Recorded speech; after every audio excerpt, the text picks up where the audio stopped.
여러분 안녕하세요. 2021학년도 수능 9월 모의평가 해설 저는 남궁민입니다. 제 6부입니다. 이제 마지막으로 38번에서부터 마지막 45번까지의 두 세트 문제들을 이번 시간에 다루게 될 텐데요. 앞에서부터 쭉 순서대로 푸는 학생들이 꽤 많다 보니까 마지막에 있는 세트들은 상대적으로 그 문제 자체의 난도보다 좀 더 오답률이 높은 경우들이 꽤 있어요. 근데 요번에 마지막에 배치되어 있는 두 개의 세트가 지난 시간 제가 5부 때도 설명했습니다만 5부에 나왔던 소설들에 비해서 좀 더 까다롭죠. 특히 제가 이제 방금 우리 이제 실시간으로 하는 라이브 분석 김철 선생님하고 같이 다른 스튜디오에서 찍고 이리로 다시 넘어왔는데요. 거기에도 수많은 학생들이 댓글에 만흥 때문에 너무 힘들었어요. 만흥 뒤통수 맞았어요. 윤선도 만흥 익숙해서 좋았는데 이랬거든요. 바로 요 세트, 지금부터 시작할 세트가 여러분들에게 가장 큰 괴로움을 줬고, 지문이 익숙했는데도 어렵지 않게 읽혔는데 문제가 까다로웠던, 그래서 이번에 문학이 그렇게 쉽지 않았다라고 느끼는 게 바로 오늘 이 6부에서 다룰 요 세트들 때문입니다. 맞죠? 자, 그렇다면 본격적으로 지문에 대한 정확한 이해, 그리고 문제, 선지들은 어떻게 판별했어야 되는가라는 정확한 설명을 저와 함께 잘 들으시면서 다음번 수능에는 우리가 이런 똑같은 실수를 하지 말고 잘 정답만 골라내야 되겠다, 이런 시간으로 내공 기르는 시간 함께 가져보도록 하죠. 자, 갑니다. 38에 42번 갈래 복합입니다.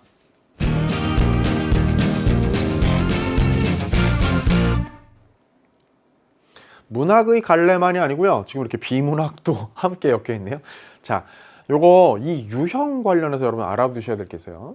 이렇게 일종의 이론글, 문학 이론에 관련된 게 지문 안에 포함되는 경우들이 자주 있죠, 그죠? 이게 본격적으로 훨씬 더 길게 진짜 뭐 서사 이론이라든지 시 이론이라든지 이런 것들이 본격적으로 제시되는 때가 한동안 있었고요. 요즘은 그런 정도는 아닌데 가끔 이렇게 툭툭 등장을 합니다, 그죠? 근데 요거는 수능에서 나온다 안 나온다 제가 장담은 못 하겠어요. 예언이 불가능합니다. 왜냐? 요거는 언제 쓰는 건가 하면요, 보기를 구성했는데 보기가 너무 한 문제 보기로는 너무 크다, 그럴 경우에 지문에다 이렇게 제시문에다 가 기호를 달고 집어넣어 버려요. 혹은 가나 작품 주고 다 이렇게 맨 끝에다가. 주로 처음에다 준다는 것은 요걸 먼저 읽고 요거를 준거로 삼아서 뒤에 이어지는 작품들을 읽어라 이거거든요. 즉 이게 확장된 보기의 형태, 그 역할, 기능을 하고 있다라고 여러분들이 이해하시면 되겠어요. 그러니까 너무 겁먹지 말고 보기 달려있는 문제를 내가 지금 푸는구나 라고 생각하시고 그 보기로 여러분들이 정보 처리하듯이 똑같이 요 가는 읽어나가면 되겠습니다. 함께 읽어봅시다. 이 뒤에 이어질 나아가 제가 좀 전에 얘기했던 윤선도의 만흥, 수능 특강에서 연계 출제가 됐는데 그래서 반가웠지만 여러분들에게 곤란한 그 상황을 이제 불러일으켰던 그런 세트가 있고요. 작품이 있고요. 다에 가서 처음 보는 이제 산문이 있습니다만, 고전 산문, 이덕무의 산문이 있습니다만, 그건 별로 어려운 글은 아니었고요. 자, 갑니다. 문학 작품의 의미가 생성되는 양상 해놓고 여기 밑줄을 그어놨어요. A라고 기호 달아놨습니다. 결국 이 가의 핵심은 이거죠. 문학 작품의 의미가 생성되는 양상이 세 가지로 나뉜대요. 첫째, 뭐예요? 자기의 경험은 물론 자기 내면의 정서나 의식 등을 대상에 투영하는 거야. 그러니까 자, 경험 또 정서나 의식 이런 거 있죠. 결국 뭐야? 자기를 말이에요, 대상에 투영하는 겁니다. 됐죠? 자기의 경험, 의식, 정서 이런 거를 대상에다 투영해, 문학작품이. 그러면 외부 세계에 새로운 의미를 부여하죠. 이 대상이 이쪽에 가까운 거니까, 그죠? 외부 세계에다가 새로운 의미를 부여하는 경우가 있어요. 왜? 나의 것을, 내 경험, 내 정서, 내 내면을 대상에다 투영을 하면 그 대상에 의미가 새롭게 부여가 되는 거 아니겠어? 그 얘기하는 거예요. 자, 그 다음에 둘째는요, 뭔가 하면 반대로 외부 세계의 일반적 삶의 방식이나 가치관, 이념, 즉 외부 세계를 자기한테 쏘는 거야. 이게 외부 세계의 이런 것들을 자기 내면으로 수용하여, 그럼 봐요, 자신을 새롭게 해석함으로써 의미를 만들어내는 경우입니다. 여기 방향이 서로 상반된다는 거 느껴지시죠? 나의 내면과 정서를 외부 세계에다 투영해가지고 저 외부 세계에다가 새로운 의미를 부여하는 방법이 있고요. 반대로 외부 세계의 어떤 것들을 내면으로, 나의 자기의 내면으로 수용을 해가지고 자기를 새롭게 해석하는 거야. 됐죠? 그럼 봐. 투영한 외부 세계에 대한 의미, 수용한 내면에 대한 새로운 의미, 이렇게 되는 겁니다. 그러면 이제 투영 혹은 반영의, 수용의 목적지가 되는 쪽을 새로운 의미를 이제 해석하게 되는 거네요. 됐죠? 자, 셋째는 자기와 외부 세계를 상호적으로 대비하여 양자에 대한 새로운 해석을 통해 의미를 생성하는 겁니다. 그럼 자, 요 둘을 다인 경우라고도 볼 수 있겠다. 그죠? 자기하고 외부 세계를 상호적으로 대비해서, 이건 이제 투영이나 수용하고는 조금 다른데요. 나는 이렇고 세상은 이래. 오케이? 나는 이렇고 대상은 이래. 이렇게 상호 대비해서 보여줌으로써 그렇게 되면 어떻게 돼요? 대비를 하면 양자 모두에 대해서 새로운 해석이 생기겠네. 의미가 부여되겠네요. 됐죠? 문학적 의미 생성의 이러한 세 가지 양상은 문학 작품에서 자기와 외부 세계의 관계를 파악할 때 적용할 수 있다. 첫째와 둘째의 경우. 그럼 그 얘기 뭐냐면, 자, 자기가 있고요. 대상이 있어. 이건 외부 세계야. 맞죠? 그랬을 때 어떻게 했어요? 이게 첫째였죠. 그죠? 그 다음에 이게 둘째였습니다. 그 다음에 이 둘을 상호 대비해서 보여줘서 양쪽에 다 새로운 의미를 부여하는 게 세 번째였고요. 자, 첫째와 둘째의 경우 자기와 외부 세계와의 거리는 가까워지고 친화적 관계가 형성된대요. 왜? 생각해봐요. 자기를 외부에다가 대상에다가 투영하든지 대상의 질서를 내가 수용하든지 간에 어쨌든 얘가 얘한테 영향을 주고 얘가 얘한테 영향을 문학 작품 안에서 주는 거니까 거리가 가까워지고요. 친화적 관계가 형성된다는 거예요. 그런데 셋째의 경우는 자기가 외부 세계를 바라보는 관점에 따라 둘 사이의 거리가 가까워져서 친화적 관계가 형성되기도 하고 거리가 드러나서 소원한 관계가 유지되기도 합니다. 즉, 자기와 대상, 자, 첫째 경우 자기를 대상에다 투영하게 되면 어쨌든 이 둘의 사이는 가까워지는 거야. 친화적 관계가 형성돼요. 왜? 자기의 내면 의식을 대상에다가 투영하면요. 그 대상이 나를 닮은 대상이 되겠는데? 나의 의식이 투영된 대상이잖아요. 그럼 가까워지는 거죠. 반대로 외부의 질서를 내가 수용해서 나 자신을 새롭게 의미를 해석한다는 건 내가 저리로 가까이 가는 거니까 서로 거리가 가까워지고 친화적 관계가 형성돼. 그런데 상호 대비를 한다고 할 때는요. 비슷한 점을 들어서, 즉 그럴 경우에는 이제 둘의 거리가 가까워져서 친화적 관계, 나도 바깥 외부 세계도 비슷할 수 있어. 그럼 이제 친화적 관계죠. 근데 나는 이런데 쟤는 저래. 외부 세계는, 대상은. 그러면 거리가 드러남으로써 소원한 관계, 거리가 먼 관계, 그런 관계가 되는 거예요. 이해됐죠? 그런 얘기입니다. 자, 이런 그 가글로 지금 보기로 제시된, 그 확장된 보기의 형태로 제시된 이렇게 제시문 안에 들어가는 이런 글들은요, 조금 어려워. 근데 생각해봐요. 이렇게 가로 제시될 때만 어렵습니까? 아니요. 여태까지 우리 수도 없이 많이 봐왔습니다만 평가원이 제시하는 문학 문제들의 보기라는 게 대체로 이렇게 어려워요. 요 내용을 이해했다면, 기본적으로 그렇다면 지금 나하고 다를 읽을 때 문제에서 당연히 39번 같은 문제 보세요. 가를 참고하여. 그랬죠? 그럼 이 지금 내용을 바탕으로 해서 작품들을 감상할 때 어떻게 되느냐를 이렇게 묻게 되는 거예요. 그렇다면 결국 시라면 화자 자신과 외부 세계, 시적 대상들, 또 뭐 수필이라면 다처럼 말이에요. 그렇게 그런 그 산문이고 수필 같은 글이라면 글쓴이와 외부 세계 사이의 관계에 중점을 두고 읽어내야 되겠네. 자, 그 얘기를 이제 이해했으니까 그런 거 약간 신경 쓰면서 나다를 한번 읽어보도록 합시다. 윤선도의 만응이에요. 수능 특강에 49쪽에 있었고요. 여러분들이 연계 출제된 거고 워낙에 유명한 작품이라서 사실은 올해 수능 특강에 수록되기 이전에 문학 시간 같은 때 2학년 때 이미 배운 사람들도 꽤 많이 있을 거고요. 그죠? 자, 윤선도의 대표작 중에 하나고요. 6수짜리 연시조입니다. 그리고 수능 특강에서도 6수가 다 실려 있었고 여기도 6수가 다 실려 있습니다. 됐죠? 그러니까 굉장히 중요한 얘기예요. 지금 이 세트가 어려웠지만요, 만응은 철저하게 여러분이 수능 특강에서 공부를 해놨다면 이 지문 자체의 6수를 이해하고 감상할 시간을 통째로 절약해서 독서 어려운 세트에다 쓸 수 있다는 얘기거든요. 이게 문학 연계의 아주 중요한 점이라고 또 한 번 제가 목 놓아 외칩니다. 알겠죠? 자, 갑니다. 산수간에 바위 아래에다가 띠집을 짓노라 그렇게 했더니 그 모런 남들은 비웃는 거죠.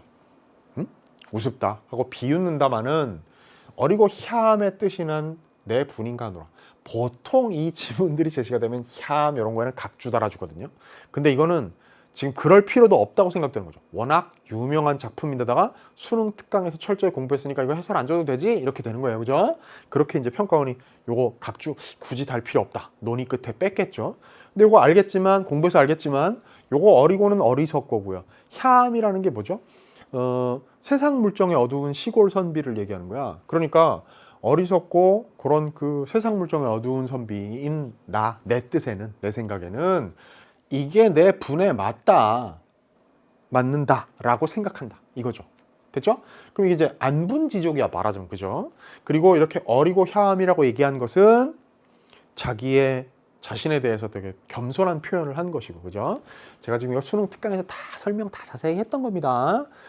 자, 기본적으로 화자가 산수간 바위 아래다 띠집을 짓고 소박한 지향을 가지고 살려고 해.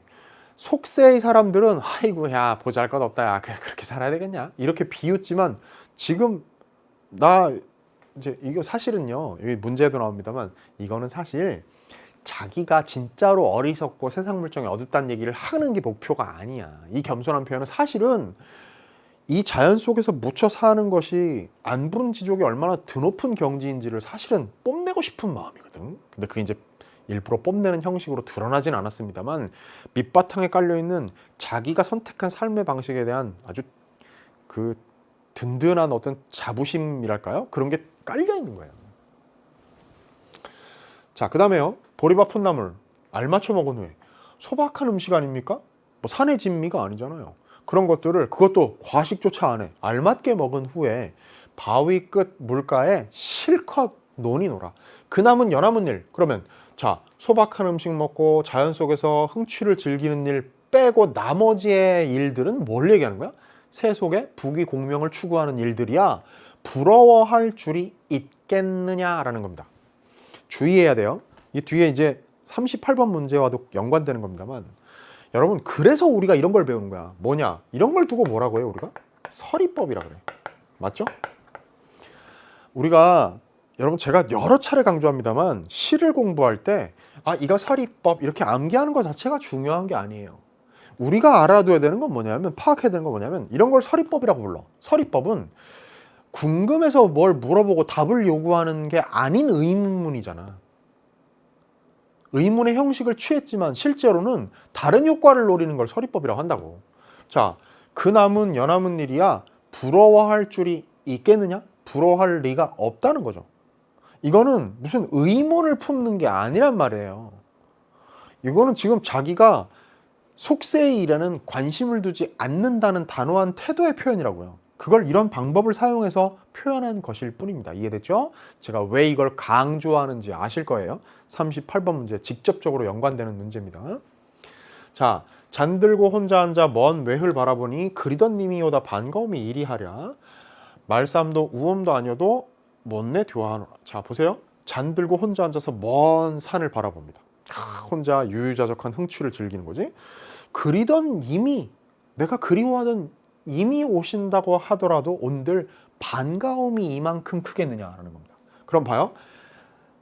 님이 뭐 내가 이 님을 내가 싫어한다 이런 게 아니고, 그보다도 더 큰 반가움이 저 산에 있다. 산을 보고 바라보는, 앉아있는 이 나의 이 상황, 유유자적한 삶의 생활에 있다. 이게 중요한 거거든. 맞죠?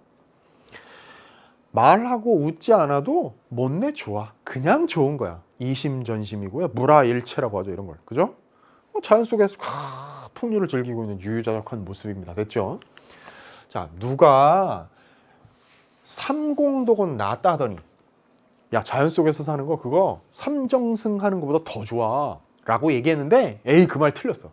그럼 뭐 삼정승이 더 세속적인 벼슬, 높은 벼슬로 올라가는 게 좋다는 거야? 아니, 그 말 그 정도가 아니라 만승이 이만하랴. 만승은 만승천자, 천자입니다. 천자. 누가 그러는데 삼정승보다 자연 속에 묻혀 사는 게 더 좋다 그랬어. 근데 알고 보니까 내 생각엔 그런 게 아니야. 그 정도가 아니고 자연 속에서 사는 것은 천자보다 더 훌륭한, 더 좋은 삶이야. 오케이? 권력의 정점에 있는 것보다도 이게 더 좋은 삶이야. 이게 최고야. 이거죠. 다소의 과장이 있는 것 같은데. 어쨌든 이제로 헤어든 소부 허윤 약도떠라 이랬는데요. 이제 와서 생각하건대 소부와 허유 아시죠? 제가 또 이 재밌는 얘기 많이 여러 차례 들려드렸는데 소부와 허유 그 욕심 없이 살았던 유명한 일화의 이야기입니다.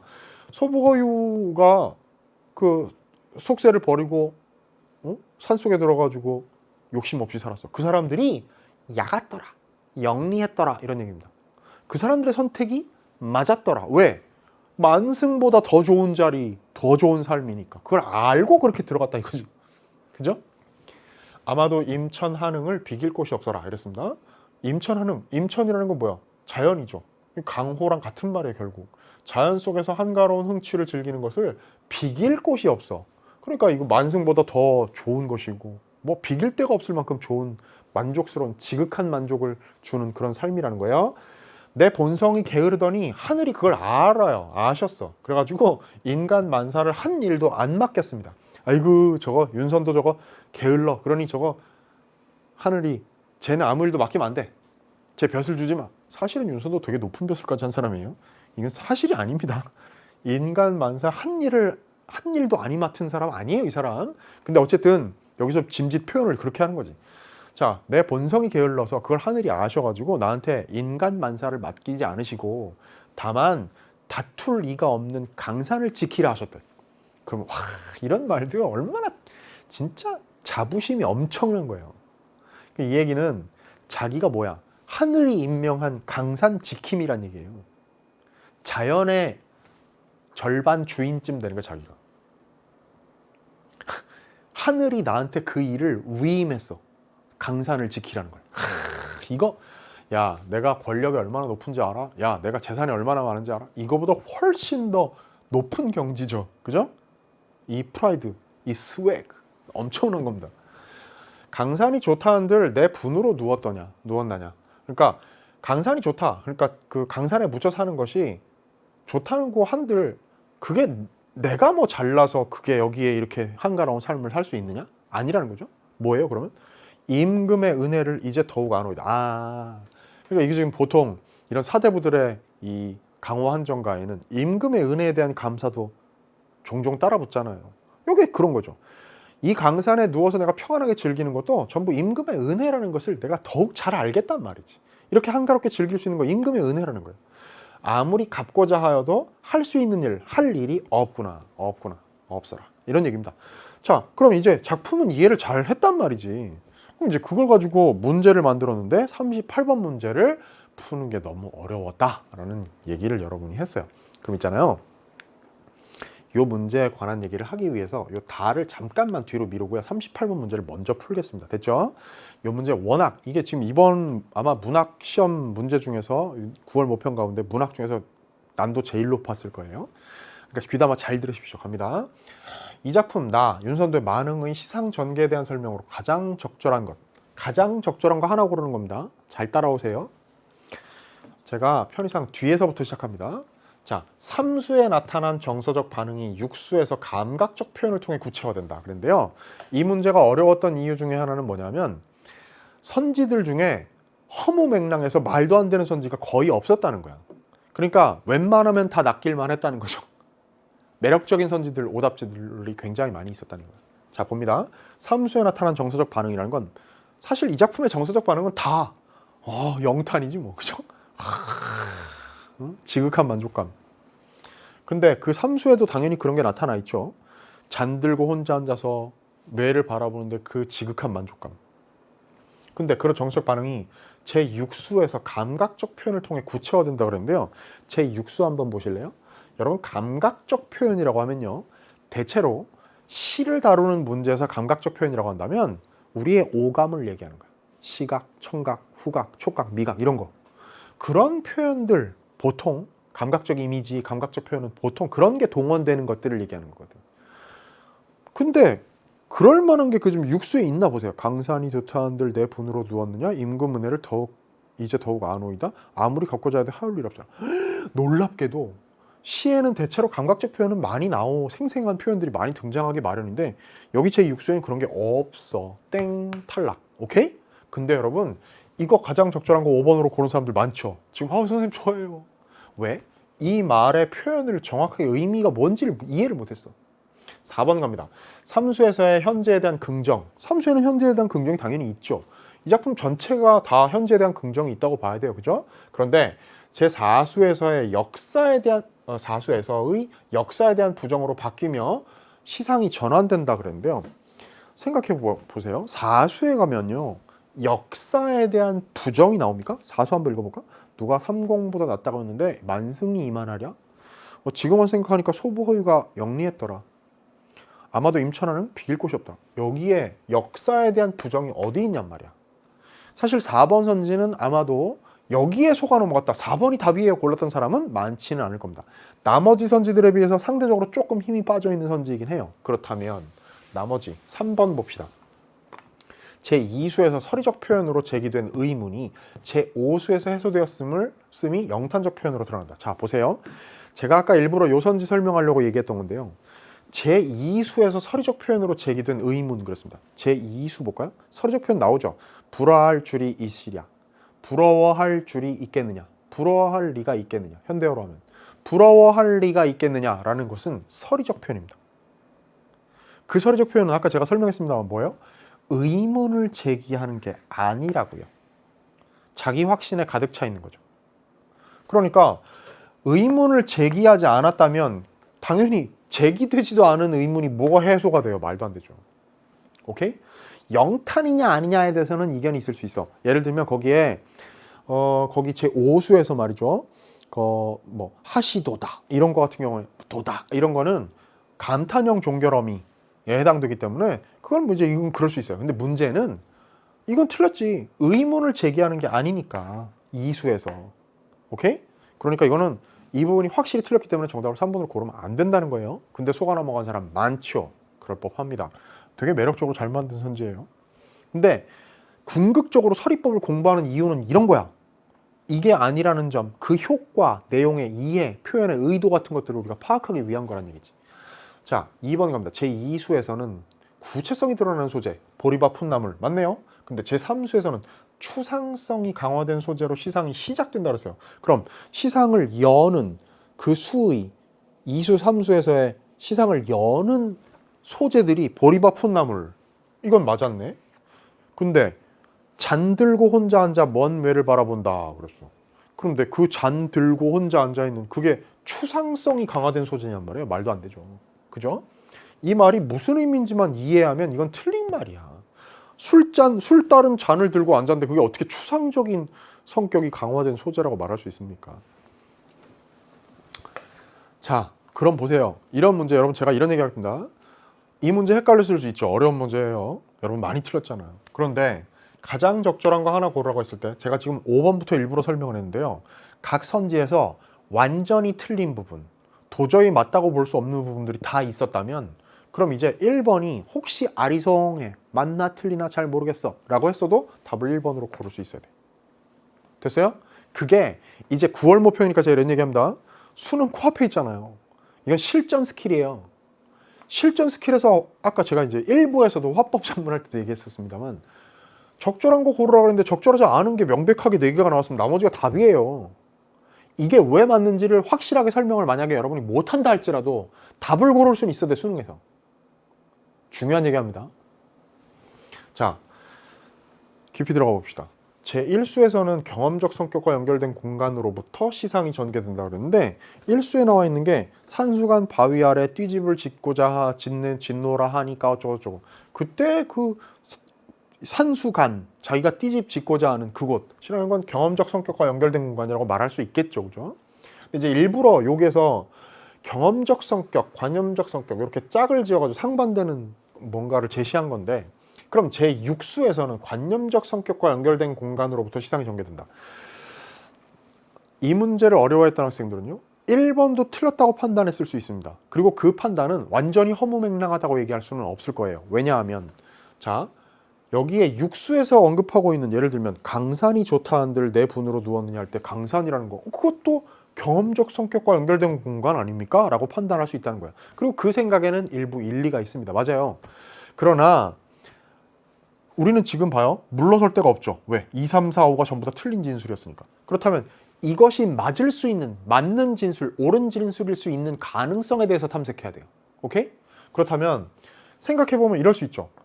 육수에서 얘기한 강산이라는 것은 제1수에서 얘기한 산수관, 내가 실제로 집을 짓는 그 어떤 공간, 거기 구체적인 그리고 물리적인 공간과 약간 성격이 다르다라는 설명은 가능하잖아요. 왜? 여기는 관념적 성격과 연결된 공간이야. 뭐죠? 그 강사는요, 임금의 은혜를 더욱더 알 수 있는 공간인 거고, 구체적으로 어떤 포인트를, 물리적인 어떤 공간을 얘기하는 것은 아닐 수 있다는 얘기지. 그러면 이제 답을 1번으로 골라야 되겠죠. 왜? 가장 적절한 거거든. 나머지들은 적절할 수가 없으니까. 그 중에서 가장 적절한 거, 제일 적절한 설명이 가능한 걸 고르면 답을 1번으로 골라야 된다는 얘기예요. 이해되셨어요? 자, 이렇게 해서요, 38번 문제 여러분들이 제일 많이 틀렸을 문학 문제에 대한 얘기 끝내고요, 다로 가겠습니다. 이덕무의 이제 우원이라는 작품인데, 우원이라는 말의 뜻이 뭐냐면 무슨 시세나 사정에 어두운 그런 말을 얘기하는 겁니다. 그러니까 세상 물정 모르는 말이라는 거예요. 그게 어디 나오는가 하면 요거야. 물정 모르는 소리일지 모른다. 요게 바로 우원이라는 제목의 뜻입니다. 자, 한번 읽어보죠. 어렵진 않아요. 근데 다 글에 걸려 있는 문제들도 꽤 많이 의외로 명백한 문제임에도 불구하고 틀린 사람들 많더라고요. 봅시다. 살림에 살면서 명리에 마음을 두는 것은 큰 부끄러움이다. 시정에 살면서 명리에 마음을 두는 것은 작은 부끄러움. 되게 흥미로운 전개다. 그럼 우리 여기까지 읽었으면 바로 느낌이 바로 와야죠. 아, 살림에 살면서 명리에 마음을 두는 것. 그럼 이제 명예를 드높이고, 그러니까 공명을 쌓고 무슨 이익을 얻고 이런 거 얘기하는 거야. 세속적인 가치를 얘기하는 거지. 이거는 뭐예요? 강산이고 임천이고 그런 곳이야. 그러니까 자연 속에 살면서 세속적인 것을 추구하는, 그런 부귀영화를 추구하는 것은 큰 부끄러움입니다. 됐죠? 안 좋은 거야. 되게 그 중에서도 큰 부끄러움이에요. 그 다음에 보세요. 그럼 이제 시정에 살아. 속세죠, 그죠? 시정에 살면서 명리에 마음을 두는 것. 그러면 속세에 살면서 세속적인 가치에 마음을 두는 것, 지향하는 것은 작은 부끄러움이야. 작게 그릴게요. 작은 부끄러움입니다. 근데 보세요. 그럼 이제 자연 속에 묻혀 살면서 은거에 마음을 두는 것. 그러면 강산 속에서 자연의 벗이 되어 사는 그런 은거에 마음을 두는 것. 즉 세속으로부터 떠나 있는 지향을 가지는 것은 큰 즐거움입니다. 그게 제일 좋은 거겠지 뭐. 근데 속세에 살면서 은거를 꿈꾸는, 지향하는 것은 작은 즐거움이래. 되게 논리 정연하다, 그죠? 나름대로. 다시, 속세를 떠나서 살면서 속세의 세속적인 지향을 가지는 것은 큰 부끄러움이야. 아니 어떻게 강산에 묻혀 살면서 세속을 그리워하냔 말이야. 그거 되게 부끄러운 일이라는 얘기지. 그런데 속세에 살면서 세속적인 지향을 갖는 거, 그거 부끄럽지는 하지만 그래도 이만큼 크게 부끄러운 건 아니라는 거지. 그래, 그럴 수 있어. 좋은 건 아니지만 속세에 살면서 세속적인 지향 갖는 거 그냥 자연스러운 거지 뭐. 그래도 그건 좋은 건 아니다, 조금 부끄러운 거야, 이런 얘기죠. 근데 봐요, 자연 속에 묻혀 살면서 자연과 하나 된 삶을 꿈꿔. 그건 큰 즐거움이지. 근데 속세에 살면서 은거를 꿈꿔. 그러니까 속세에 살 수밖에 없는 여건이지만 항상 자기의 지향은 자연을 향해 있다고 생각해봐. 은거에 지향이 있다고 쳐봐. 그거는 작은 즐거움이야. 됐죠? 봐요. 그럼 작은 즐거움이든 큰 즐거움이든 나에게는 그것이 다 즐거움이며, 작은 부끄러움이든 큰 부끄러움이든 나에게는 그것이 다 부끄러움이다.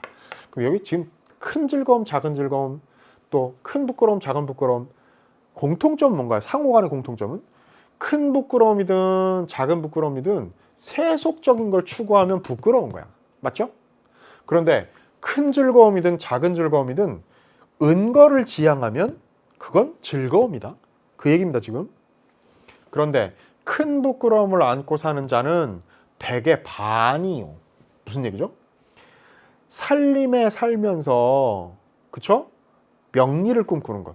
자, 요게 큰 부끄러움 안고 사는 자, 즉 살림에 살면서 명리를 꿈꾸는 자는 백의 반이래. 그럼 만약에 100명의 인간이 있다고, 산림에 사는 인간이 있다면 그 중에 절반은 명리를 꿈꾸는 거예요. 세속적인 지향을 가지고 있다고. 그런 사람이 100의 절반입니다. 또 작은 부끄러움을 안고 사는 자는 뭐냐면 시정에 살면서 명리를 꿈꾸는 거예요. 그러면 속세에 살면서 세속적인 지향을 가진 사람은 100의 100이라고. 그러니까 거의 대부분, 만약에 시정에 사는 사람이 100이라면 그 중에 명리를 꿈꾸는 세속적인 꿈을 꾸고 있는 사람이 100의 100이라고. 다 거의 대부분 그렇다는 얘기죠. 그 다음 보세요. 큰 즐거움을 누리는 자라는 건 뭐죠? 큰 즐거움은, 자, 살림에 살면서 은거를 꿈꾸는 자야. 그런 사람은 100의 서너쯤 됩니다. 그러면 이들보다는, 자, 여기 지금 뭐 100의 절반이라든지 100의 100보다는 훨씬 더 적은 수네요. 그죠? 즉 자연에 묻혀 살면서 은거를 꿈꾸는 자는 100의 서너쯤 돼요. 근데 재밌는 건 작은 즐거움을 누리는 자라는 건 아까 뭐라는가 하면 시정에 살면서 은거를 꿈꾸는 자야. 그죠? 속세에 사는데 항상 은거를 꿈꿔. 그런 사람은 100에 하나 있거나 아주 없거나 한다 그랬어요. 오케이? 그렇겠지. 왜? 논리적으로 생각해봐도 아까 뭐라 그랬어? 시정에 살면서 100의 100은 거의 모든 사람은 세속적인 지향을 갖는데 하나 있거나 아주 없거나 나머지 그 중에 좀 이상한 사람이, 시정에 사는 사람 중에 아주 지극히 일부가 은거를 꿈꾼단 말이야. 속세 살면서. 그게 100에 하나 있거나 아주 없거나 그 정도로 아주 희귀한 사람들이라는 거죠. 참으로 가장 높은 것은 뭐냐면 이동부가 생각할 때 가장 높은 것은 작은 즐거움을 누리는 자래요. 작은 즐거움이 뭐였다고 지금? 속세에 살면서 은거를 꿈꾸는 자. 그렇죠? 나는 시정에 살면서 은거에 마음을 두는 자. 즉 자기가 작은 즐거움을 누리는 자예요. 내가. 그죠? 왜? 시정에 살면서 은거에 마음을 두는 거니까. 오케이? 나는 그런 사람입니다. 자, 그렇다면 이 작은 즐거움을 가장 높은 것으로 말했죠. 왜? 앞에서 그랬잖아. 가장 높은 것은, 자, 뭐라 했어? 참으로 가장 높은 것은 작은 즐거움을 누리는 자래. 그리고 그게 자기래. 그러면 봐요. 가장 작은 즐거움을 가장 높은 것으로 말한 나의 이 말, 좀 전에 했던 그 말은 대부분의 사람들의 생각과는 거리가 먼 물정 모르는 소리일지도 모른다. 이게 우원이라는 말의 뜻이라고. 되죠? 근데 이게 지금 보세요. 앞에 이제 문제도 나오겠습니다만 앞에서 이게 참 절묘한 문제죠. 윤선도 만흥에서 기억, 어리고 혀암의 뜻에는 내 분인가 하노라 했던 것처럼 자기가 물정 모르는 소리를 하고 있다라는 식으로 얘기를 하고 있지만 그 기억도, 여기 니은도 전부 다 뭐야? 밑바탕에는 되게 강한 자부심이 깔려있어. 진짜 나 세상 물정 모르는가 봐, 이 얘기하고 있는 걸로 보입니까? 아니요.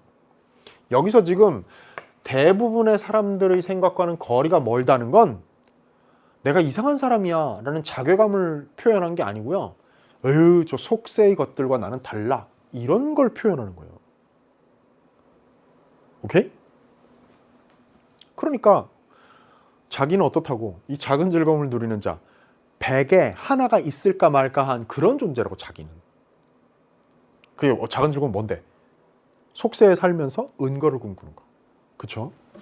됐습니다. 이제 이해됐나요? 재밌는 글이죠 뭐. 그럼 이제 39번 문제로 갑니다. 가를 참고하여 나를 감상한 내용으로 적절하지 않은 것은 그런데, 이건 아까 38번에 이어서 풀었어도 될 뻔했네요. 만음으로 잠깐 돌아갑니다. 산수간에서, 이제 아까 가를 참고한다는 얘기는 아까 생각나시죠? 가에서 얘기했던 게 나의 내면 세계, 의식 세계 같은 것들을 외부 세계에다 투영할 경우에 거리가 가까워지고 친화적인 관계가 형성되고, 외부 세계에 대한 새로운 해석, 그죠? 자아를 투영해서. 반대로 두 번째 경우는 뭐? 외부 세계 질서를 내가 내면에 수용해 가지고 나에 대한 새로운 의미 발견. 그 둘 사이의 관계는 가까워지고. 세 번째 의미를 생성하는 방법은 뭐라고요? 자아와 외부 세계를 상호, 비교, 대조 함으로써 친화적인 관계도 혹은 소원한 관계가 둘 다 가능하다는 거죠. 그죠? 이 얘기는 나하고 외부 세계를 나란히 보여서 비슷한 점을 보여주느냐, 상반점을 보여주느냐, 이런 걸 거예요. 그걸 참고해서 나를 감상함. 인순도의 만흥입니다. 39번 문제 볼까? 산수간에서 살고자 하는 마음과 이에 공감하지 못하는 남들, 비웃었잖아 이 사람들. 그런 생각을 병치하여 화자와 남들 사이에 거리가 드러났죠. 자기와 외부 세계 사이에 소원한 관계가 유지된다 그랬어요. 거리가 드러나면 소원한 관계인 거 맞죠? 아까 가의 글에 의하면. 근데 봐요. 이 문제가 어려웠던 이유는 뭐냐면요. 자, 여러분 이 문제가 도대체 무슨 얘기를 하는지 모르겠다 이랬던 사람들 많을 건데요. 가만히 생각해봐요. 각 선지들 이 문제 어려웠던 이유는 선지들에서 외부 세계라는 말이 뭘 가리키는지를 선지마다 새롭게 판단했어야 돼. 쉽게 얘기하면 사실은 가에서의 차원, 이 문제의 맥락에서 보자면 자아를 제외한 나머지는 전부 외부 세계예요. 근데 그 중에서 1번 선지의 맥락으로 생각해 보자면 여기는 이 남들이 외부 세계인 거죠. 즉 속인들, 세속적인 가치를 가진 사람들을 얘기하는 거야. 그러면 자, 이 둘을 나란히 보여주는 세 번째 방식을 보여줬죠. 자기하고 남들의 생각을 병치했어요. 셋째 방식이야. 그렇게 한 다음에 그 사이에 차이를 드러냈으니까 소원한 관계, 거리가 드러나는 딩동댕 잘했어요. 됐죠? 2번 갑니다. 바회 끝 물가에서 즐거움을 누리는 삶과 녀남은 일을 대비하여, 그럼 이거 봐요. 자연 속에 묻혀 사는 삶. 그 다음에 이건 뭔데? 녀남은 일이라는 건 부귀공명을 추구하는 세속적인 일을 대비하여 세상 일과 거리를 두려는 화자의 태도가 드러났죠. 맞죠? 이걸 하고 이걸 안 하겠다는 거니까. 이건 나 부러워할 리가 없다고 했으니까. 그러면 자기와 외부 세계 사이에 소원한 관계가 유지된다. 자, 거리를 두라고 했으니까 소원한 관계가 유지되는 거 맞고요. 여기서의 외부 세계는 뭐겠습니까, 그럼? 여기서 외부 세계는 세상 일이죠. 속된 일들을 얘기하는 거. 부귀공명 추구하는 거. 과의 거리감을 드러내는 거죠. 자기는 속세에 얽매이지 않겠다는 태도를 드러냈다는 얘기 맞죠? 3번 갑니다. 아니, 답이 3번이니까 5번부터 갈게요.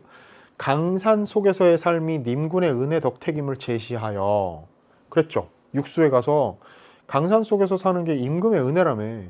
그러니까 은혜 덕택임을 제시하여 화자와 님군 사이의 거리가 가까워짐으로써 자기와 외부 세계 사이의 친화적 관계가 형성된다. 그렇겠죠. 자기의 이 여유와 행복이, 만족이 임금의 은혜 덕이래. 그렇다면 여기서 봐요. 이때 외부 세계는 누굴 얘기하는 거야? 임금을 얘기하는 거야. 이 님군이라고. 그러니까 임금의 덕택으로 내가 행복해. 그러면 둘 사이의 관계가 친화적 관계가 성립되는 거죠. 거리가 가까운 거. 맞죠? 4번 볼게요. 님천에서의 한흥이 삼공이나 만승보다 더한 가치를 지닌다고 강조하여 화자와 님천 사이의 거리가 가까워져요. 자, 이게 뭐야? 자연, 강호. 그래가지고 화자와 님천 사이의 거리가 가까워지죠. 왜? 이런 삶보다 더 좋은 삶이 있는 곳이니까. 그러면 자기와 외부 세계 사이의 친화적 관계, 이 외부 세계는 뭔데요? 이게 님천이야. 맞죠? 그러니까 친화적 관계가 형성된 거 맞잖아요. 그런데 3번 볼까요?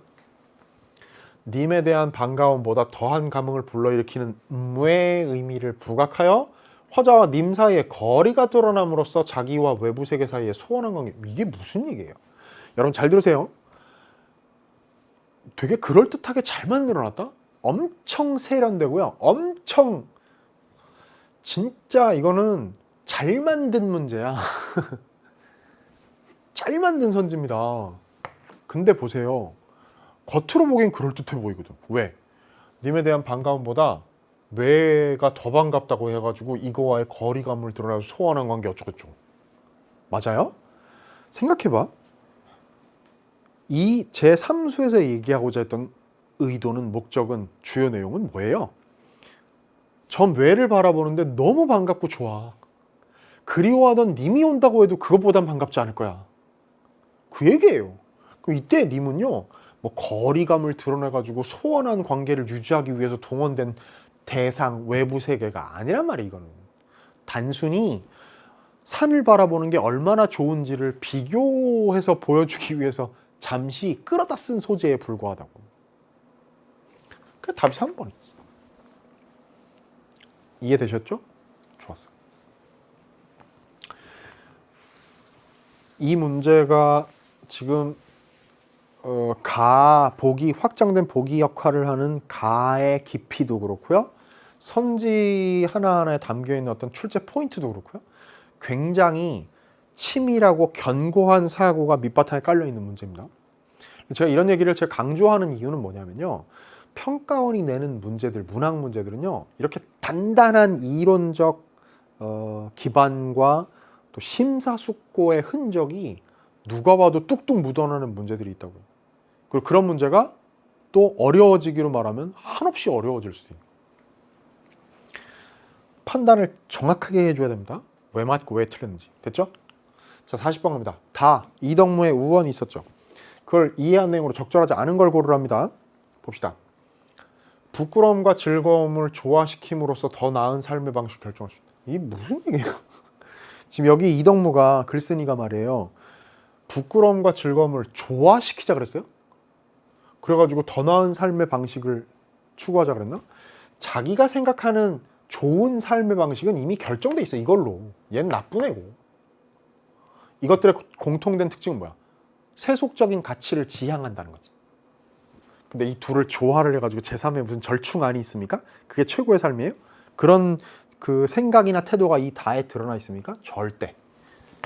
따라서 답 1번입니다.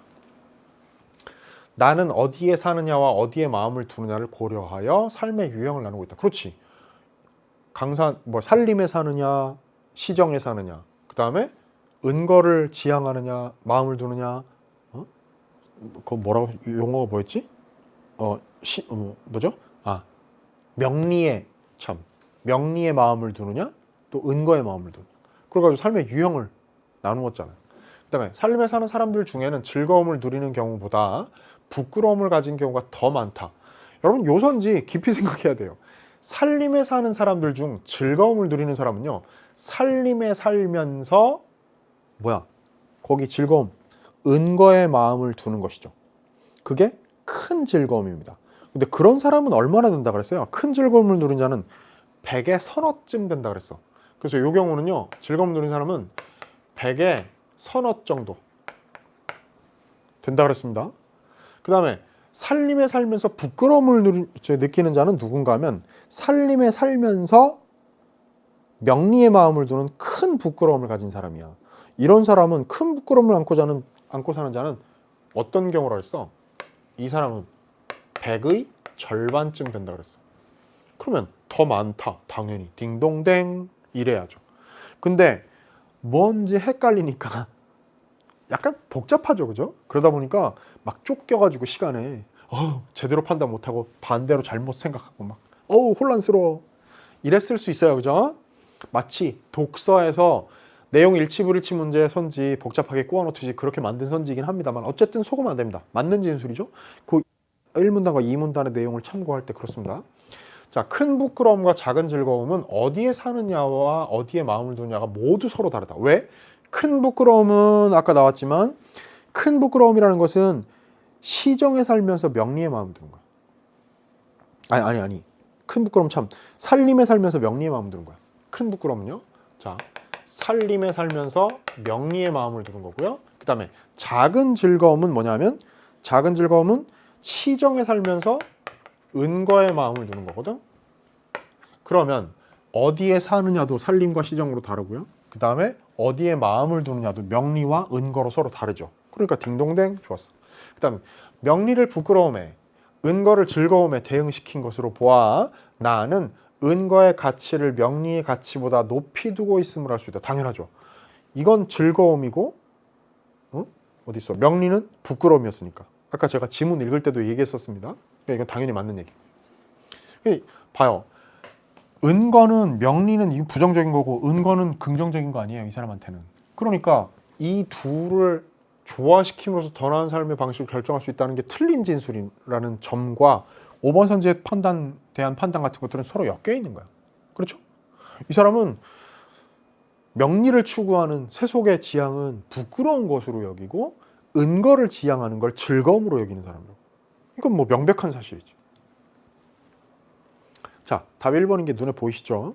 41번 갑니다. 기역, 니은에 대한 설명으로 가장 적절한 것은 그런데요. 참 절묘한 문제 아니겠습니까? 그러니까 나 작품 윤선도의 만흥을 연계 출제하려고 들고 와서 기역이라고 되어 있는 어리고 혀함의 뜻에는 내 분인가 하노라라는 대목을 요 시행을 문제로 출제하고자 하니 그거에 절묘하게 갖다 엮을 수 있는 다학을 이덕무의 우원을 끌고 와서 갈래 복합 세트를 만드는 이게 평가원의 내공입니다. 또 한 가지 제가 이 문제에 관련해서 강조하고 싶은 게 한 가지 있어요. 여러분 수능 특강에 49쪽 이 만응이 연계된 페이지를 한번 펼쳐보세요. 거기에 지금 얘기하는 그 내 분인가 하노라 있는 기억의 밑줄 그어 있는 거 있잖아요. 그 부분하고 제 6수의 초장에 있는 내 분으로 누웠느냐 그 둘을 엮어가지고 기억 니은으로 해가지고 나온 문제 있었던 거 기억나시죠? 찾아보세요. 지금 수능 특강.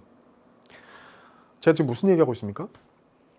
궁극적으로 사실은 같은 문제예요.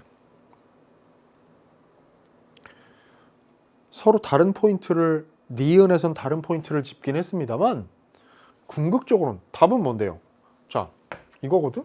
기억과 니은은 모두 자신이 말하고자 하는 바를 우회하여 표현함으로써 자신의 삶에 대한 자부심을 드러냈다. 이게 중요한 거거든. 거기에도요. 수능 특강에서도 결국 이 작품을 이해한다는 것은 거기에서 내 분인가 하노라 할 때 그 어떤 안분지족의 만족감 같은 것들 그게 삶의 자기의 선택한 삶의 방향에 대한 방식에 대한 자부심하고 긴밀하게 연관된다는 게 핵심적인 포인트였어요. 그 똑같이 문제를 낸 거죠. 기억은 자신의 처지를 남의 일을 말하듯이 표현함으로써 자신의 문제를 회피. 아니 나머지 깊이 생각할 필요 없이 기억이 거기 윤선도의 만응에서 제1수의 종장이 자신의 문제를 회피하고 있다고 얘기할 수가 있나요? 말도 안 되는 얘기죠. 자, 니은은 자신의 행동을 냉철하게 성찰함으로써 자신의 과오를 인정. 여기 무슨 과오를 인정합니까? 제가 뭐 잘못했어요, 이덕무가? 그런 태도 전혀 아니고요. 냉철하게 성찰하는 것도 아니야, 사실은. 그렇죠? 이거는 지금 아까 얘기했죠. 자기의 프라이드가 엄청난 거거든, 지금. 자부심이. 스웩. 야, 나 어때? 강산 플렉스 뭐 이런 거야. 지금 이거는. 근데 이게 지금 말도 안 되는 얘기 아닙니까? 기억은 니은과 달리 자신의 처지를 자문자답 형식으로 말함. 이게 자문자답입니까?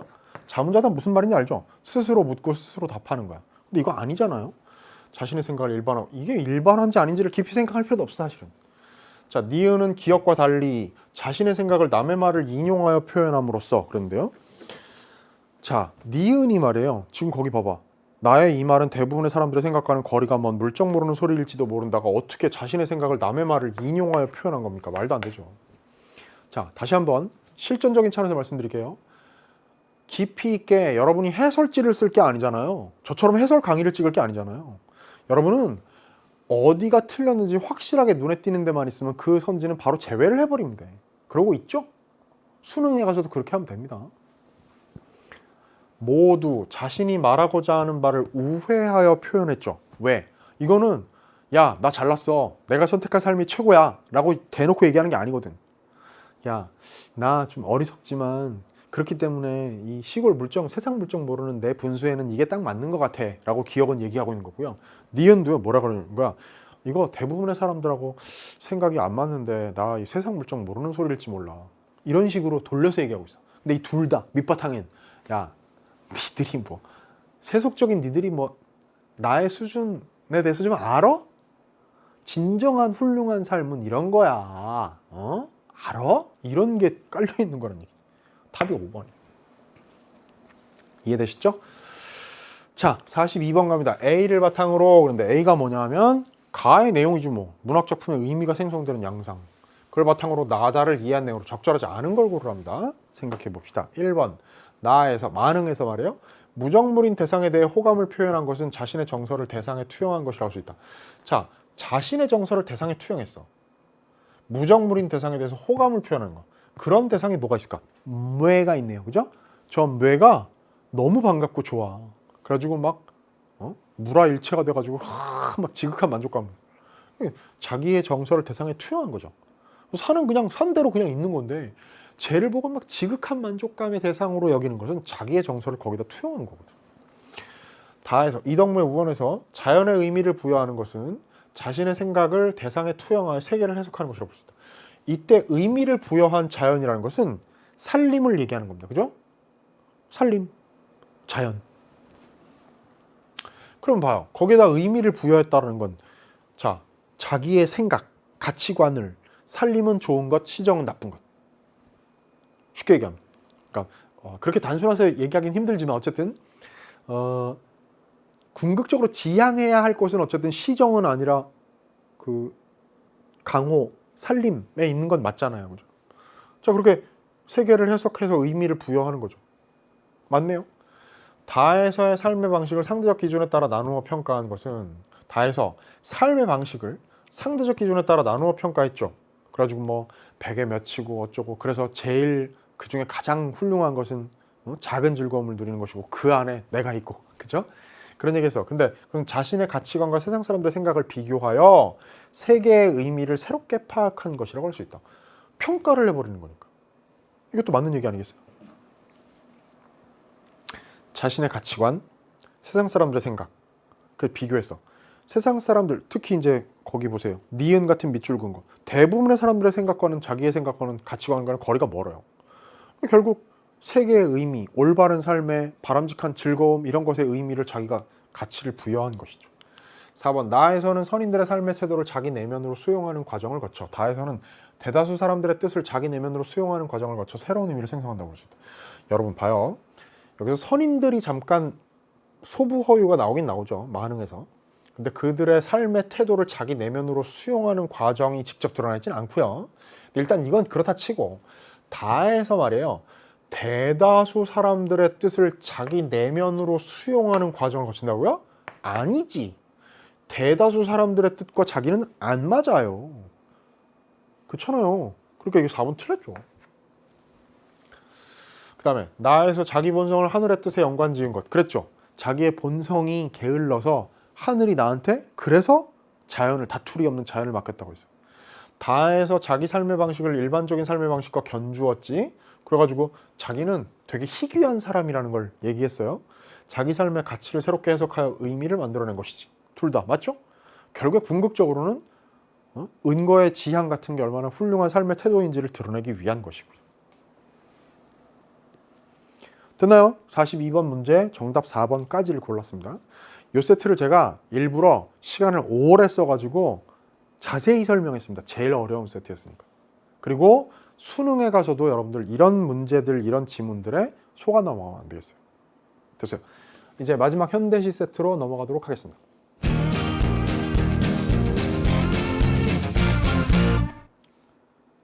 세 문제를 달고 있는 마지막 세트입니다. 근데 여러분 제가 일부러 45번 문제에 사용된 45번 맞죠? 45번 문제에 사용된 보기를 먼저 한번 보여드리려고 그래요.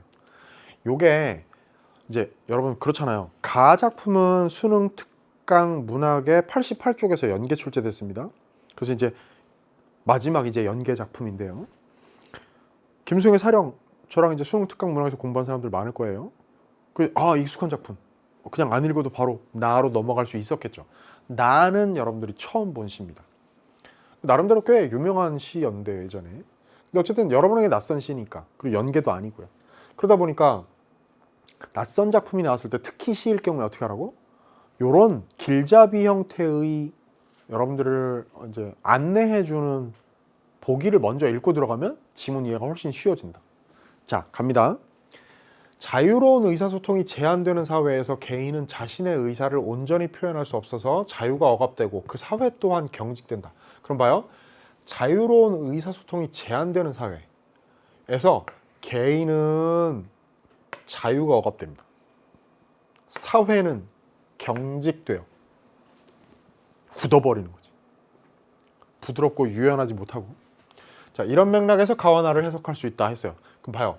이걸 미리 읽어두는 게 굉장히 중요한 이유는 뭐냐면 이렇게 가와 나를 해석하는 맥락을 적어도 45번 문제에선 주고 있다는 얘기고 낯선 작품을 이해할 수 있는 단초, 이 45번 문제의 해결의 단초를 마련할 수 있다는 얘기예요. 김수영의 사령은 활발한 의사소통의 수단이어야 할 언어가 활자의 상태로만 존재한다고 표현함으로써 언어가 제 기능을 제대로 하지 못하는 상황에 주목한다. 특히 여기서 자유, 정의, 이런 어떤 관념적인 그리고 중요한 가치, 소중한 가치가 훼손되어 있는 현실, 활자로만 존재하는 현실. 그렇게 우리는 수능 특강에서 공부했잖아요. 그런 걸 이제 결국 같은 얘기인데 다르지 않은 얘기인데 특히 요거는 의사소통의 제한이라는 측면에서 가를 또 해석한 겁니다. 그래서 활발한 의사소통의 수단이어야 할 언어가 활자의 상태로만 존재하는 거죠. 활발하게 유통되고 의사소통의 수단으로 잘 오가지 못하고 기능하지 못하고 활자의 상태로만, 죽은 형태로만 있는 경우, 경직되어 있는 거잖아. 언어가 제 기능을 제대로 못하는 상황에 주목한다. 이런 상황에서 화자는 위축된 의사소통의 장애, 적극적으로 참여하지 못하여 경직된 사회에 대응하지 못하는 자신을 성찰한다 그랬어요. 자, 우리 이 시 공부 좀 이따가 이제 지문도 보겠습니다만, 자기가 느끼는 어떤 그 자괴감, 부끄러움, 억압적인 사회에 자기가 활자화되어 있는 자유를 위해서 실제 그것을 성취하기 위해서 애쓰지 못하는, 전면에 나서지 못하는 그런 자기에 대한 부끄러움, 이런 걸 이렇게 표현한 겁니다. 다시, 위축된 의사소통의 장애, 적극적으로 참여하지 못하여 경직된 사회에 대응하지 못하는 자신. 원활한 의사소통이 자유롭게 이루어지고 경직되지 않는 사회를 만들기 위해서 애쓰는데 자기가 나서지 못하는 부끄러움. 나는요, 이제 우리 낯선 작품 나는요, 자유롭게 쓰여야 할 언어를 붙박힌 말로 표현함으로써 개인의 언어 사용이 제한된 상황을 비판한다. 그럼 봐, 이제 붙박힌 말이라는 시구가 나올 텐데 이것이 뭐라는 거야? 자유롭게 쓰여야 하는데 그러지 못한 말을 의미하는 것이고, 그 얘기는 개인의 언어 사용이 제한된 억압적인 상황을 이 말을 통해서 표현하려 했다는 얘기죠. 이런 상황에서 말을 대체할 수 있는 웃음이나 몸짓과 같은 또 다른 의사소통의 방법을 보여준다. 그럼 이제 이 나시에는 웃음, 어떤 몸짓 이런 게 막 드러나 있겠네. 근데 이것이 언어가 자유롭게 의사소통 수단으로 기능하지 못하기 때문에 그것을 대체할 다른 수단으로 이게 활용되고 있다라는 의미로 나를 해석한 거예요. 됐죠? 약간 어려울 텐데요. 저는 이제 문제를 풀 때 이렇게 요 보기를 먼저 읽고 들어가는 게 훨씬 더 길잡이의 성격으로서 유리하다라는 얘기를 제가 하기 위해서 보여드린 겁니다. 가로 들어갈게요. 수능 특강 88쪽에서 공부했던 얘기입니다. 작품입니다. 갑니다. 김수영의 사령이에요. 죽어있는 영혼이라는 거죠. 자, 말줄임표로 시가 시작돼요. 약간 독특하죠? 이거는 화자가 느끼는 답답함, 경직된 당시의 사회 분위기, 이게 1959년도 작품인데, 그럼 이제 자유당 정권의 마지막 즈음이란 말이야. 그러니까 사회가 전체적으로 답답하던 시기야. 근데 그럴 때 이제 이게 좀 전에 봤던 45번 문제 보기에 의하면 의사소통이 원활하게 이루어지지 않는 경직된 사회란 얘기고, 그 안에서 느껴지는 그 답답한 사회적인 억압된 분위기와, 그러니까 이제 거기서 느껴지는 답답함과 말하지 못함이 말줄임표로 드러나는 거죠. 자, 활자는 반짝거리면서 하늘 아래에서 간간히 자유를 말하는데 나의 영은 죽어있는 것이 아니냐. 이때 이 진술 안에는 부끄러움, 자기의 어떤 그 용기 없고 죽은 듯이 그냥 순응하고 있는 삶에 대한 부끄러움, 이런 게 여기 드러나 있지 않습니까? 여기서 활자가 아까 얘기했어요. 자유롭게 의사소통의 수단으로 막 유통되어야 될 언어가 활자로 그냥 죽어있는 상황을 얘기하는 것이라고. 자, 그렇게 근데 활자는 어쨌든 활자 형태로나마 반짝거리면서 하늘 아래에서 간간히 자유를 말하는데, 이 시를 제가 수능 특강에서 해석할 때도 그랬고 이 시의 일반적인 해석일 때 보통 이렇잖아요. 책 속에 담겨있는 자유나 정의 같은 그런 가치들을 얘기하는 거예요. 그 책 속에는 자유가 들어있는데 라는 얘기입니다. 다른 말로 하면 활자는 반짝거리면서 하늘 아래에서 간간히 자유를 말하는데, 그런데 현실은 자유가 없다는 거지. 나의 영은 죽어있는 것이 아니냐라는 자탄이에요. 벗이여 그대의 말을 고개 숙이고 듣는 것이 그대는 마음에 들지 않겠지. 마음에 들지 않아라. 이때 벗은 그대라는 말, 요 같은 얘기죠. 벗을 그대라는 말로 바꾼 건데, 그대의 말을, 이때 그대라는 것은 이제 활자, 자유를 간간히 외치는 활자의 말을 고개 숙이고 듣는 거죠. 45번 문제 보기의 버전으로 설명하자면 자기가 왕성하게 의사소통의 장에 막 적극적으로 참여하지 못하고 고개 숙이고 듣고 있어. 자유의 가치를 알고는 있지만 그것을 힘껏 외치거나 추구하거나 하지 못하는 자기에 대한 자괴감. 그대는 마음에 들지 않겠지. 마음에 들지 않으라. 그렇겠죠. 그게 당연하겠죠. 모두 다 마음에 들지 않아라. 이 황혼도 저 돌벽 아래 잡초도 담장의 푸른 페인트빛도 저 고요함도 이 고요함도 여기에 뭐 황혼, 돌벽, 잡초, 푸른 페인트빛 이런 것들이 하나하나가 다 시적 의미가 뭐냐를 다 생각할 필요는 없습니다. 이 3년과 4년의 얘기 보세요. 이것 엮어가지고 무슨 얘기인가 하면 다 마음에 안 드는 거야. 이것도 저것도 다 마음에 안 들어.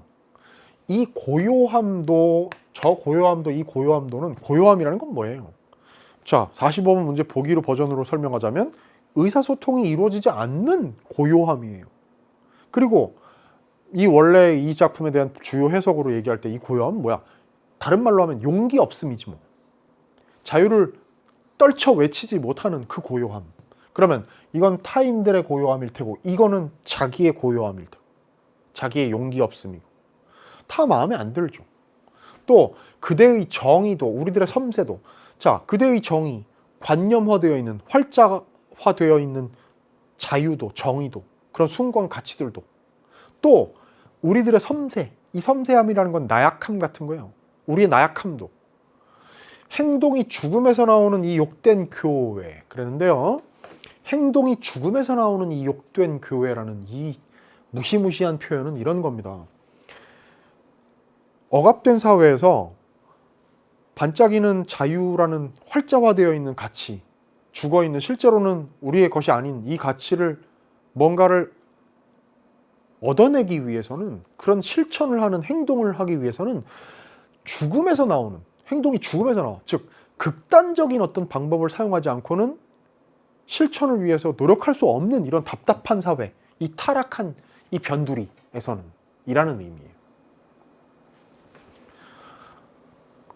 시인 개인의 삶으로 얘기하자면 1955년도에 서강으로 이주해서 닭 키우면서 이제 교회에서 살았어. 그거하고 관련 있는 진술이기도 하고요, 사실은. 자, 어제도 오늘도 내일도 마음에 들지 않으라. 어제도 오늘도 과거도 현재도 미래도 다 마음에 안 드는 거죠. 반성이고요. 미래에 관한 전망의 암울함이에요. 맞죠? 얼마나 이 화자가 느끼는 답답함이 크냔 말이야. 다 마음에 안 드는 거죠. 이 우리들의 나약함도 관념화되어 있는 자유 같은 가치도 다 마음에 들지 않습니다. 온통 불만이죠. 그대는 반짝거리면서 하늘 아래서 간간히 자유를 말하는데 우스워라. 나의 영혼은 죽어있는 게 아니냐라고 했습니다.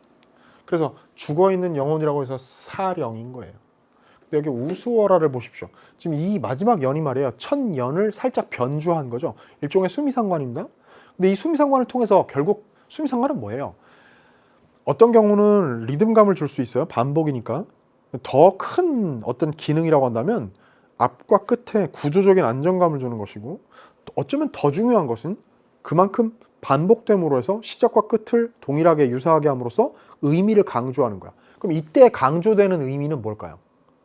반복을 통해서 강조하고자 했던 화자의 어떤 메시지는 이런 거죠.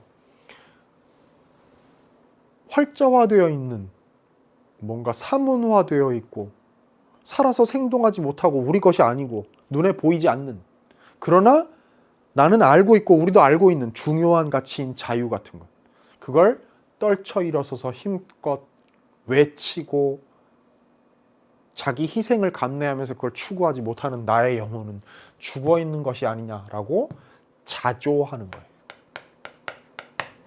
이 우스워라라는 건 자기를 비웃는 거죠. 그게 자조입니다.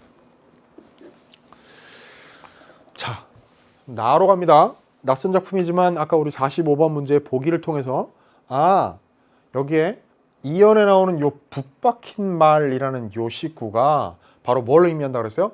의사소통이 원활하게 되지 않는 그때 그 뭐라 그랬나 자유롭게 쓰여야 할 언어를 그렇지 못한 상황에 대한 의미로 붙박힌 말이라는 표현을 썼다고 했습니다. 자, 그러니까 억압적인 사회상을 드러내고 원활한 의사소통이 불가능한 사회, 이게 사실 1980년, 81년 요때 나온 시예요. 그때 당시 70년대 말에서 80년대 초 요때 그 사회 분위기가 경직되어 있었잖아요. 여러분 근현대사 배워서 알죠? 자, 그걸 우의적으로 표현한 겁니다. 볼까? 한강물 얼고 눈이 내린 날 강물에 붙들린 배들을 구경하러 나갔다. 강물에 붙들린, 이건 이제 뭐 식구 묻는 문제가 이제 44번 문제 나오긴 합니다만 생각해 볼까요? 한강물이 얼었어요. 요즘은 한강물이 꽝꽝 어는 경우를 겨울에 잘 기억이 안 납니다. 최근에는 잘 모르겠는데 제가 어렸을 때는 한강이 어는 게 매년 당연히 반복되는 일이었는데 요즘 왜 그런지 모르겠네.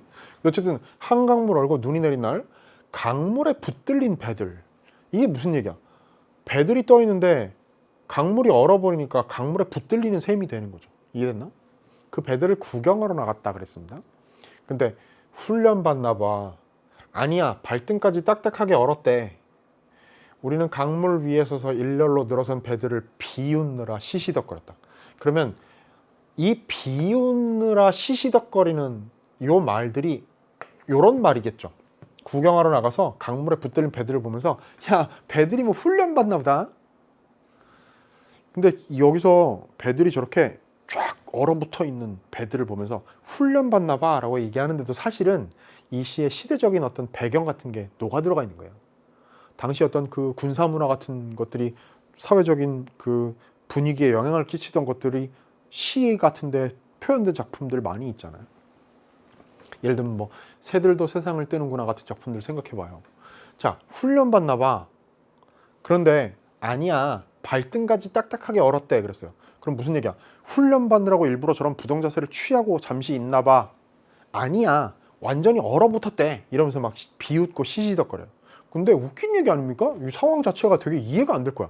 아니 무슨 강이 얼어가지고 얼어붙들려 외여 있는 배를 보고선 그걸 보고 비웃고 시시덕거린다는 게 말이 돼야 이상하죠. 시인이 뭐 이런 배들을 얼어붙어 있는 배를 보고 비웃느라고 시시덕거렸다는 얘기나 쓰는 사람입니까? 아니겠지. 뭔가 다른 의미가 있을 거 아니겠어. 그게 아까 45번 문제를 보기를 힌트로 해가지고 우리가 이해가 감이 잡힌다. 아, 여기서 얼어붙어 있는 배들, 그 모습은 배 자체가 비웃음의 대상, 시시덕거리고 비웃을 대상이 되는 게 아니고 그건 뭔가 우의적인 상징적인 의미를 지니고 있는 상황이라는 거죠. 저렇게 얼어붙어 있어 경직되어 있는, 발등까지 딱딱하게 얼어붙은 저런 상황. 당시에 45번 문제 보기로 얘기하자면 의사소통이 원활하게 이루어지지 않는 붓박힌 말들로 가득 차 있는 경직된 사회. 한강물 흐르지 못해 눈이 덮은 날. 한강물이 흐르지 못해. 왜? 얼어붙었으니까. 그럼 그 위에 눈이 또 덮이 쌓이겠죠. 그죠? 눈이 덮은 날 강물 위로 빙그르르 빙그르르 웃음을 참지 못해 나뒹굴며 우리는 보았다. 얼어붙은 하늘 사이로 붓박힌 말들을. 그렇습니다. 말들이요, 얼어붙은 하늘 사이로 하늘만 얼고 강물만 얼고 배만 언 게 아니고 중요한 건 말들도 얼어붙었어요. 이거 이해되시죠? 언론의 자유가 마음껏 보장되지 못해 사람들이 비판적인 인식을 함부로 표현하지 못해 그런 상황을 이렇게 우의적으로 표현하는 거예요. 우리는 보았죠. 얼어붙은 하늘 사이로 붓박힌 말들을. 됐나요? 그래서 아까 여기 지금 나왔습니다. 웃음, 강물 위로 빙그르 빙그르 나뒹굴고 이런 몸짓, 이런 것들이 붓박힌 말들을 대신할 수 있는 어떤 수단으로 45번 문제에서 얘기했던 겁니다. 언 강물과 언 하늘이 맞붙은 사이로 저가지 못하는 배들이 나란히, 날아가지 못하는 말들이 나란히. 아, 요 부분 두 행을 한번 엮어서 한번 보세요. 같이. 똑같은 형식이 지금 반복되고 있죠. 근데 지금 요게, 이게 사실은 어떻게 보면 이 시의 시 창작의 어떤 그 모티프를 노골적으로 드러낸 부분입니다.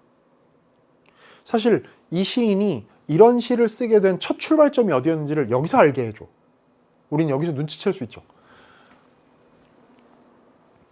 얼어붙어 있는 배들을 보면서 요것하고 나란히 놓기 위해서 일부러 얘들을 나란히 제시하기 위해서 이 시를 쓴 거야, 사실은. 그러니까 저기에 붙박혀 있는 배들은 말들이 제대로 소통되지 못하는 경직된 사회, 억압적인 사회적인 분위기, 이런 걸 얘기하기 위한 거예요. 숨 죽이고 있는 것을 비웃으며 우리는 빙그르르. 올겨울 몹시 춥고 얼음이 꽝꽝꽝 얼고 그랬습니다. 그러면 이때 겨울은 진짜 매우 기온이 낮은 어떤 겨울만을 뜻하는 게 아닐 거란 말이죠. 함축적인 의미가 있을 거라고. 즉 얼음이 꽝꽝꽝, 꽝꽝도 아니고 꽝꽝꽝까지 이렇게 얼어붙는 완전히 경직되어 있는 사회. 80년대 초반에 지어진 시입니다. 43번 갑니다. 가에 대한 이해로 가장 적절한 것은 그랬습니다. 그럼 보세요. 시간적 표현을 열거하여 그랬는데 있네요. 어제도 오늘도 내일도 이런 게 있었는데 가에서 사령에서 그죠? 그랬을 때 시대에 대한 화자의 인식 변화를 드러낸다 그랬는데요. 이런 거 착각하면 안 됩니다. 시대에 대한 화자의 인식을 드러낸다라고 하면 맞는 말이 될까? 근데 인식 변화라고 하면 틀리죠. 왜? 생각해봐요. 이 작품 가에서 시대에 대한 화자의 인식이 변화하고 있나요? 그렇게 보기 어렵죠. 대체로 부정적인 인식이 지배적으로 계속 시종일관 지속되고 있고요. 또 하나 중요한 것은 생각해볼까? 시간적 표현을 열거한 게 뭐냐면 어제도 오늘도 내일도란 말이야. 근데 봐요. 인식이 변화됐다면 요 조사하고는 안 어울리는 말 아닙니까? 제가 무슨 얘기인지 아시겠죠? 어제도 오늘도 내일도 라는 얘기는 쭉 계속 비슷했다는 얘기인데 어떻게 인식의 변화를 드러냅니까? 오히려 반대죠. 그렇지 않겠어요?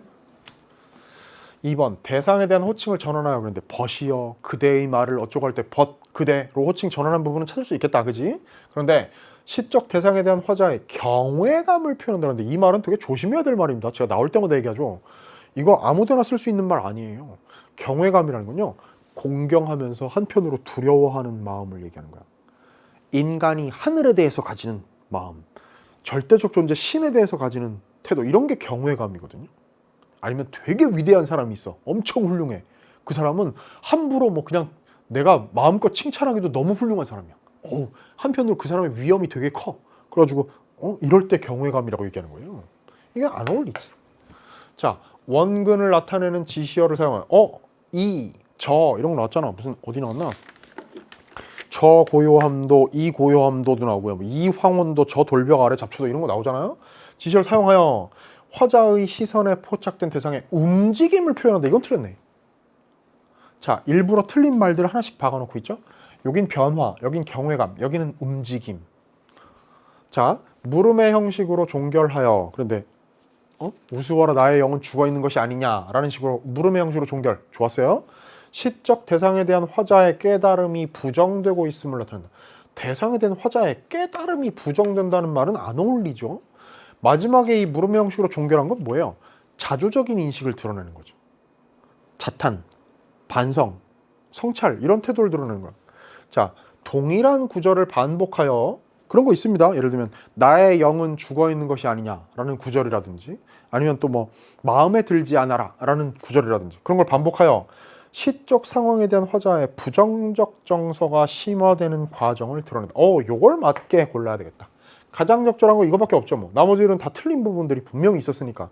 근데 이렇게 잠깐 제가 방금 언급했던 그 구절들의 반복을 통해 가지고 시적 상황에 대해서 이 자유가 간간히 활자가 간간히 자유를 말하는데 나의 영이 죽어 있는 것 같은 온갖 것들이 다 마음에 들지 않는 이 상황에 대해서 부정적인 정서가 심화되는 걸 막 반복적인 이것도 마음에 안 들고 저것도 마음에 안 들고 저것도 마음에 안 들고 이걸 반복함으로써 심화되는 과정을 드러냈다는 말은 맞는 말이겠어요. 됐죠? 자, 44번 갑니다. 기억에서 미음에 대한 설명으로 이해로 적절하지 않은 것은 그랬습니다. 기억, 강물에 붙들린 배들을 구경하러 나갔다라고 했는데요. 붙들린 배는 강이 얼었을 때 볼 수 있는 구경거리를 관심의 대상으로 표현한 것으로 이를 통해 시상 전개의 계기가 형성된다. 그렇죠. 시상이 꽝꽝 얼어붙어가지고 붙들려 있는 배들을 구경하러 나갔다 해서 시상이 촉발되는 거니까. 그 다음에 이제 뒤에 뭐 얼어붙은 하늘 사이로 무슨 얼어붙은 말들도 보이고 막 그렇잖아요. 자, 1번 딩동댕, 2번 니은에 훈련받나 봐. 아니야 발등까지 딱딱하게 얼었대. 아니야는 배가 훈련을 받고 있다는 추측을 부정하는 표현으로. 그렇죠. 그건 맞죠. 뭐 앞에 훈련받고 있나 봐. 아니야 했으니까 그걸 부정하는 건 맞는데 배가 움직일 수 없는 상황이 배의 내부적 원인에서 기인하고 있음이 이를 통해 드러난다. 이게 무슨 얘기야? 왜 내부적 원인에서 배가 움직일 수 없는 상황이 기인합니까? 이게 무슨 말도 안 되는 얘기예요? 배가 움직일 수 없는 이유는 뭐죠? 강물이 얼어붙었기 때문이에요. 근데 뭐 내부적 원인이야? 말도 안 되죠. 자, 딕은 뭐야? 비웃느라 시시덕거렸다. 시시덕거렸다는 서로 모여 실없이 떠드는 모습을 표현하는 말이죠, 애초에. 그것으로 배가 질서정연하게 정렬된 모습에 대한 우리의 냉소. 자, 비웃는 거야. 시시덕거리고 비웃는 거. 냉소죠. 싸늘하게 비웃는 게 냉소 아닙니까? 이게 냉소거든? 그럼 봐. 배가 질서정연하게 정렬된 모습을 보고 마음이 편안해지는 것 같아. 저 질서에 정연하게 착 있네. 보기 좋다. 이게 아니고 경직되어 있는 모습. 훈련받고 있는가 봐. 아니야. 발등까지 딱딱하게 걸었대. 하하하. 이렇게 비웃는 것은 그게 냉소의 대상이 되는 경직되어 있음을 드러내는 대상이기 때문이잖아. 이게 맞는 얘기죠. 4번 갑니다. 리을 뭔데요? 리을 어디 있어? 한강물 흐르지 못해 눈이 덮은 날. 흐르지 못해는 강이 언 상황이 강물의 흐름을 막고 있다고 여기는 것으로. 그렇죠. 흐르지 못하는 거지. 흐르지 않는 게 아니라. 얼었기 때문에 흐름이 막혀가지고 흐르지 못하는 거야. 그죠? 강물의 자연스러운 흐름을 방해하는 외부의 힘이 이를 통해 강조된다. 그 외부의 힘은 뭐겠어? 강렬한 추위, 강을 얼게 만드는. 그리고 그것이 상징적으로 의미하는 바는 우리 사회의 의사소통의 원활한 소통과 토론과 이런 것들을 저해하는 경직된 분위기. 미음의 꽝꽝꽝은 강추위가 지속되는 현재의 상황을 감각적으로 표현한 것. 맞죠? 꽝꽝꽝. 강조적으로 표현한 것으로 모든 것을 얼어붙게 하는 현실의 상황이 견고하다는 점이 이를 통해 강조된다. 그렇죠. 꽝꽝도 아니고 꽝꽝꽝까지 강조한 거지. 얼어붙게 하는 억압적인 현실이 매우 견고하다. 부드럽게 풀릴 가능성이 별로 없다는 것을 강조하는 표현으로 사용됐다는 얘기 당연히 맞는 얘기입니다. 됐죠? 자, 45번 보기를 참고하여 가나를 감상한 내용으로 적절하지 않은 것은 그랬네요. 아까 이 보기는 다 읽었으니까 넘어갑니다. 그렇다면 1번 가에서 나의 영에 대해 우스워라라고 자조한다고. 아까 자조라고 제가 얘기했죠. 자조한 것은 의사소통의 여지가 축소된 상황에서 자신의 참여만으로는 의사소통의 장을 활성화할 수 없다는 성찰을 드러낸다. 땡. 1번이 답이다. 맞죠? 왜?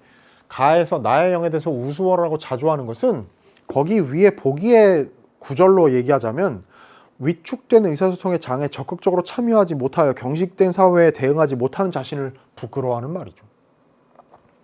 다시 1번 선지가 맞는 말이 되려면 가에서 나의 영에 대해 우스워라고 자조한 것은 의사소통의 장에 적극적으로 참여하지 못해서 경직된 사회에 대응하지 못하는 자신을 성찰하는 태도를 드러낸다고 볼 수 있고, 이래야 맞는 말이에요. 이해됐죠? 2번 나에서 우리가 언강물을 위해서 비웃는 모습이나 빙그루 뒹구는 장면은 언어 사용이 제한된 상황에서 또 다른 의사소통 방법. 보기에서 얘기했던 웃음이나 몸짓 같은 거 있죠? 웃음이나 몸짓. 딩동댕. 가의 하늘 아래는 고요함이 있는 공간이라는 점에서 나의 맞붙은 사이는 배와 말이 숨죽이고 있는 공간이라는 점에서 의사소통이 자유롭지 못한 경직된 사회. 그렇죠? 이 고요함은 의사소통, 언어가 소통되지 않으니까 고요한 거고, 이것도 맞붙은 사이에 배와 말이 숨죽이고 있으니까 얼어붙어 있는 상황을 얘기하는 거. 딩동댕 맞죠? 4번 가에서 자유를 말하는 것이 활자로 한정된 것은 의사소통의 장이 위축된 상황을 나타낸다. 그럴 수 있다. 왜? 거기 보기에서 뭐라고 했는가 하면 언어가 활자의 상태로만 존재한다. 그러니까 이게 의사소통의 장이 위축된 것을 활자로만 언어가 한정된 것이라고 얘기하는 건 보기에 맞는 진술 아니겠어요? 그다음 나에서 말이 날아가지 못한다는 것은 자유로워야 하는 언어 사용이 제한되어 있는 상황. 그러니까 붙박힌 말이 된 거고. 딩동댕. 가에서 주변 세계를 마음에 들지 않아 하는 것은 의사소통이 활발하지 못한 상황에 대한 생각을 드러낸 것이고, 그러니까 그래서 그게 마음에 들지 않고 불만족스러운 거지. 자기는 나에서 강물이 얼어 배를 저어가지 못하는 상황은 의사소통을 방해하는 환경을 표현한 것이다. 얼어붙었어. 경직됐어. 그래서 배가 움직이지 못하고 훈련받나 봐. 아니야, 발등까지 얼어붙었대. 그렇게 그걸 보고 이제 비웃음, 냉소와 사실은 그 안에는 비판과 답답함이 담겨 있겠습니다만, 그런 환경에 대한 진술로, 시적 진술로 볼 수 있다는 얘기는 당연히 우리가 감상하면서 45번 문제 보기에 기반한 작품 감상에서 확인했던 바입니다. 오케이? 그러면 45번 문제를 1번으로 답을 고르는 건 무리가 없겠죠? 다만 마지막 문제이기도 하고 보기의 내용이 살짝 어려운 데다가 나는 낯선 작품이고, 그래서 아마 이걸 아주 쉽게 골랐습니다 라고 하는 사람들은 많지는 않았을 거예요. 자, 시간이 길어졌네요. 마지막 두 세트가 여러분에게 어려웠을 것이기 때문에 차근히 자세히 설명하느라고 조금 길어졌습니다. 그러나 어쨌든 이건 되게 중요한 시험 아닙니까? 여러분 아시죠? 9월 모평은요, 작은 수능, 미니 수능, 예비 수능이라고 불리는 그런 시험이에요. 이 시험을 여러분이 어떤 성적을 받았느냐, 결과가 중요하다기보다는요, 각 분야별로 내가 어떤 점이 부족한지가 낱낱이 드러났던 그런 시험이었으면 좋겠습니다. 그래야 남아있는 길지 않은 시간 동안 내가 어떤 점에 중점을 두고 최대한 노력해서 수능에 가서 똑같은 실수를 하지 않을 것인지가 결정되기 때문에. 됐죠? 긴 시간 1부부터 6부까지 함께 하느라 고생 많았고요. 어차피 연습 게임입니다. 실전에 가서 여러분들이 성공하리라는 것을 저는 믿습니다. 함께 끝까지 지치지 말고 갑시다. 다음번에 만나죠. 안녕.